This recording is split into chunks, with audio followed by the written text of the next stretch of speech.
جس رات آپ کا ظہور ہوا اس رات جناب سیدہ آمنہ سلام اللہ علیہ فرماتی ہیں کہ میں نے دیکھا کہ میرے حجرے میں کچھ عورتیں کھڑی ہوئی ہیں، لمبے قد والی ہے۔ میں نے ان سے پوچھا کہ تم عبد مناف کی بیٹیاں ہو؟ جناب حضور اقدس صلی اللہ علیہ وسلم کے والد محترم کا نام جناب عبداللہ، ان کے والد کا نام عبد المطلب، ان کے والد کا نام ہاشم، ان کے والد کا نام عبد مناف۔ تو انہوں نے کہا نہیں، ہم عبد مناف کی بیٹیاں نہیں ہیں، میں جو ہوں میں آسیہ فرعون کی بیوی ہوں۔ فرعون کافر تھا لیکن اس کی بیوی نیک تھی، اللہ نے اس کو متبرک خاتون بنا دیا، جنتی بنا دیا۔ دوسری اس نے کہا کہ میں عیسیٰ علیہ السلام کی والدہ سیدہ مریم ہوں اور میرے ساتھ یہ حوریں ہیں، جنت سے اللہ نے ان کو بھیجا کہ آج رات چلی جاؤ زمین پر، آج میرے مصطفیٰ کا ظہور ہے، ان کے استقبال کے لیے چلے جاؤ۔ ہم حضور کے استقبال کے لیے آئے ہیں۔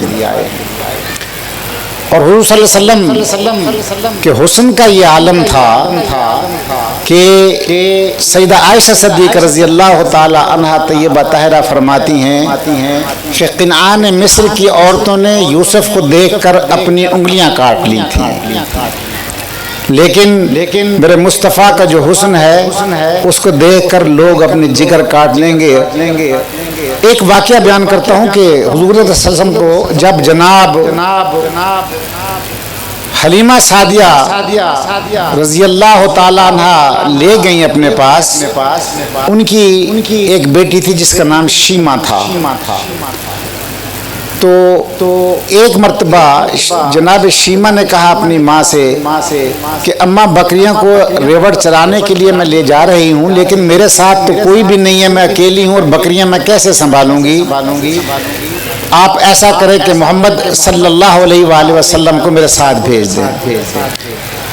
تو انہوں نے کہا کہ بیٹی بظاہر حضور صلی اللہ علیہ وسلم کی عمر اس وقت 2.5-3 سال تھی، تو کہا یہ تو کس طرح یہ تمہیں مدد دیں گے اس معاملے میں، اس کے چرانے میں؟ تو جناب شیمہ کے الفاظ آج بھی تاریخ میں موجود ہیں۔ جناب شیمہ فرماتی ہیں کہ اماں آپ سے پہلے بھی میں، اس سے پہلے بھی میں چوری اپنے اس پیارے بھائی کو ساتھ لے گئی تھی اور میں نے عجیب و غریب منظر دیکھا۔ جب میں ان کو لے کر جاتی ہوں جتنی گرمی ہوتی ہے مجھے گرمی نہیں لگتی، ٹھنڈی ہوا چلتی ہے اور آسمان سے بادل ہم پر سایہ کر کے چلتا رہتا ہے۔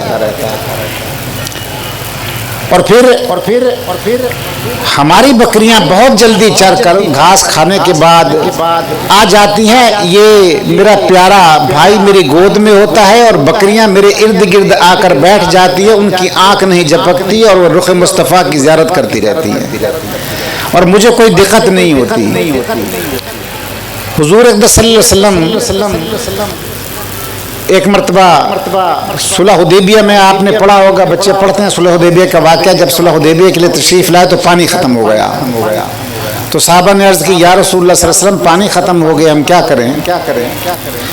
تو آپ چھاگل میں وضو فرما رہے تھے، آپ نے اپنی انگلیاں مبارک اس چھاگل میں رکھی۔ صحابہ فرماتے ہیں کہ ہم نے دیکھا کہ ان سے پانی کے چشمے جاری ہو گئے، ہمارے اونٹوں نے پانی پیا، ہم نے پانی پیا، اپنے برتن بھر لیے اور ہم 1500 لوگ تھے۔ اور فرماتے ہیں روایت کرنے والے صحابی کہ اگر اس وقت 100,000 لوگ بھی ہوتے تو اس پانی سے مستفیض ہو جاتے۔ یہ تھی شان مصطفیٰ اور یہ کچھ اللہ نے انہیں عطا فرمایا تھا۔